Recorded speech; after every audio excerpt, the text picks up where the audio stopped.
Releasing Nnamdi Kanu is not an act of mercy.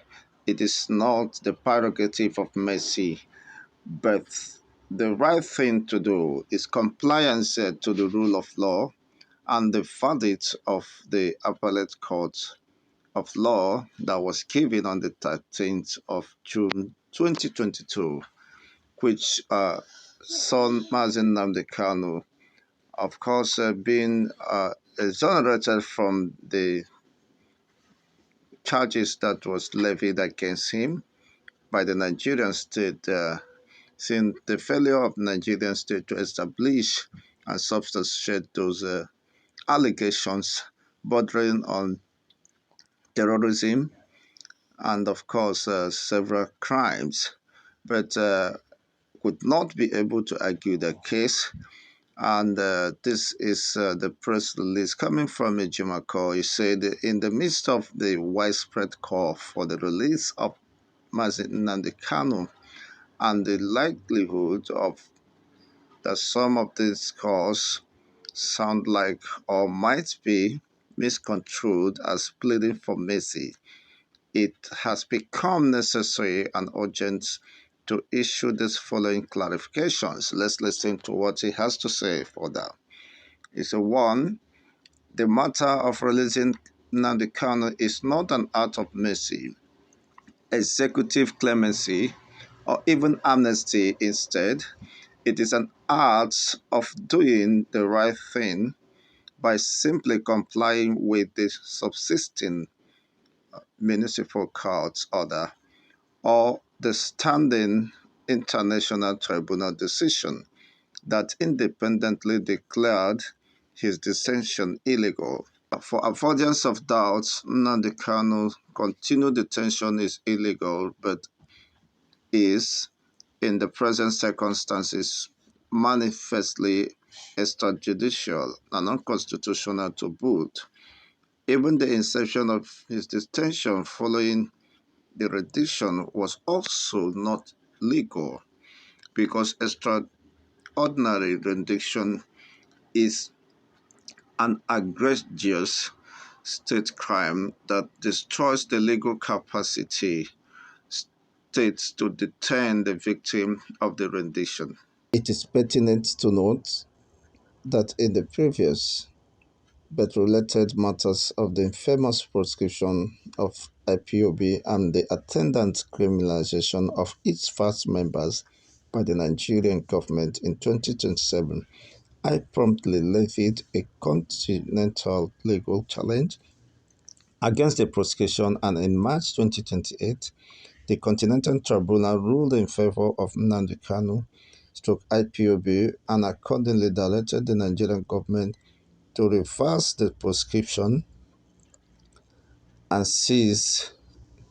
desist from any further law enforcement actions against Nnamdi Kanu and IPOB members. Thus, the subsequent rendition of Nnamdi Kanu and arrest, detention, the torture, the disappearance, and the widespread extrajudicial killings of IPOB members should not have happened had the authorities complied with the landmark continental decision. I think this is well spelled out and understood. Ejimakor, you have made a great success, of course, in pursuant for the freedom and liberty of human society.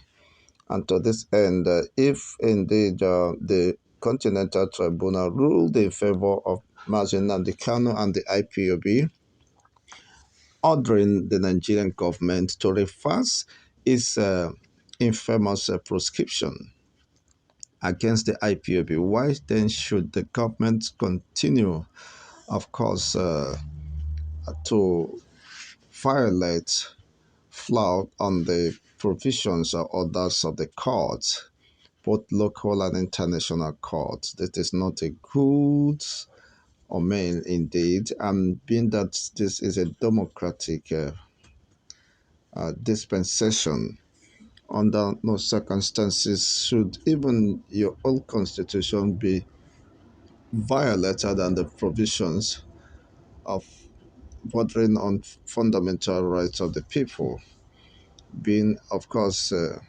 signatory to the United Nations Charter on Fundamental Rights, Human Rights. It is quite unfortunate then. But kudos to Ejimakor Aloy, ESQ, who has made this very laudable achievement, so to say. It is on record that Nigerian government has been flagrantly violating the laws and its own constitution and people's fundamental rights, even, of course, not adhering to its own ruling from its own court, appellate court of law. And he went further, of course, to stress that it is relevant to stress the fact that following the rendition, I had also initiated a complex constitutional suit against the government of Nigeria.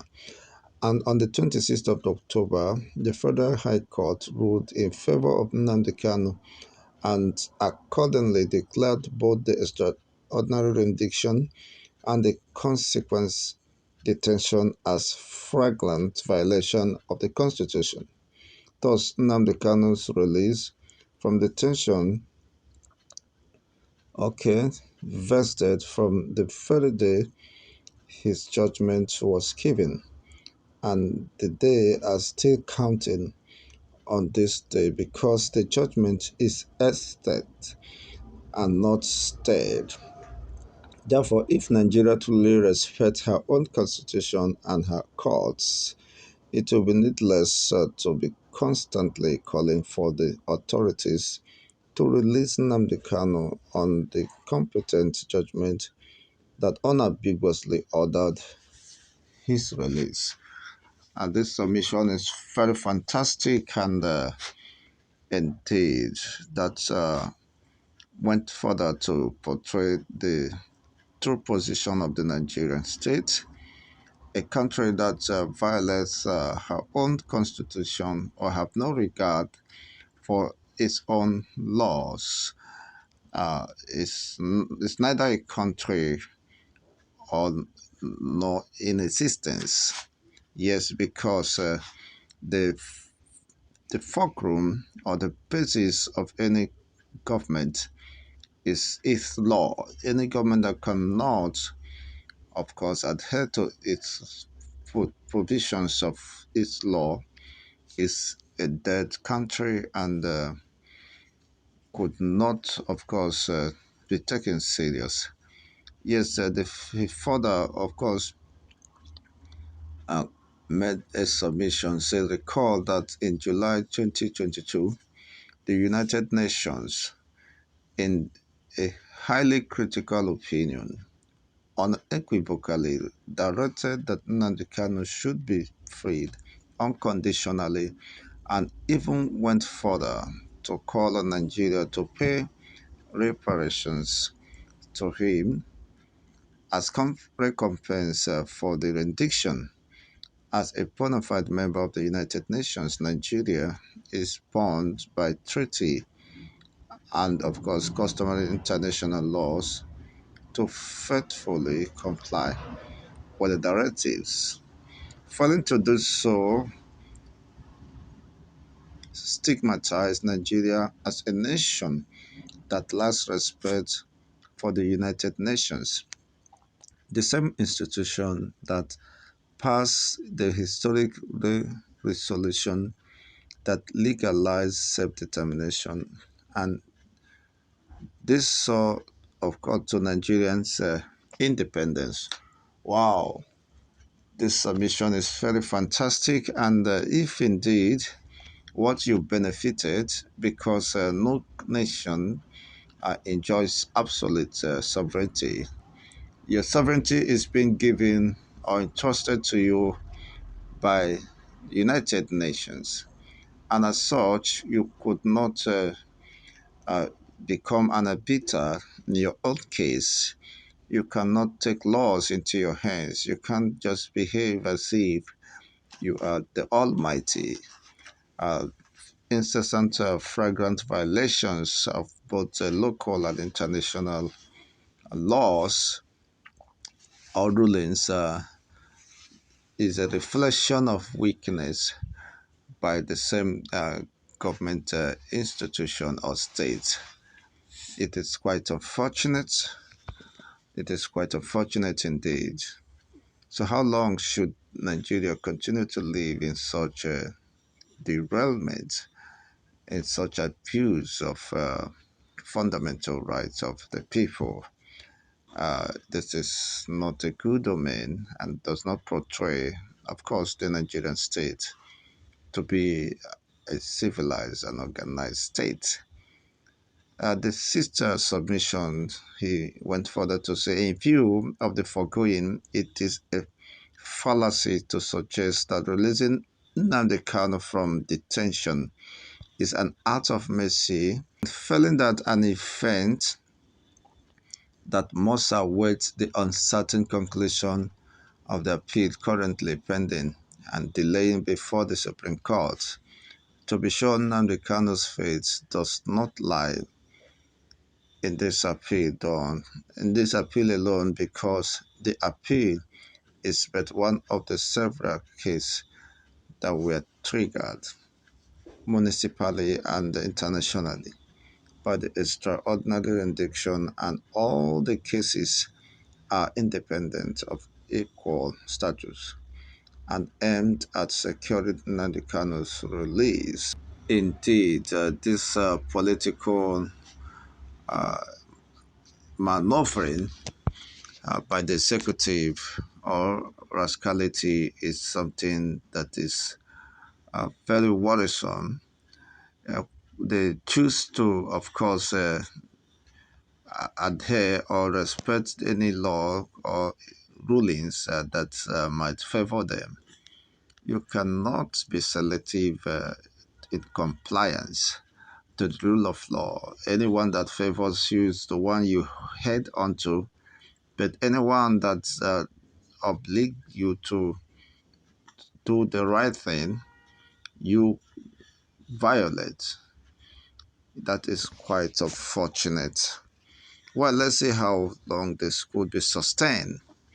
Therefore, the different moments in time, when two of these several cases in particular, the one initiated at the Federal High Court and the one initiated at the United Nations, both of which have concurrent jurisdiction over the rendition, were determined in favor of Nnamdi Kanu.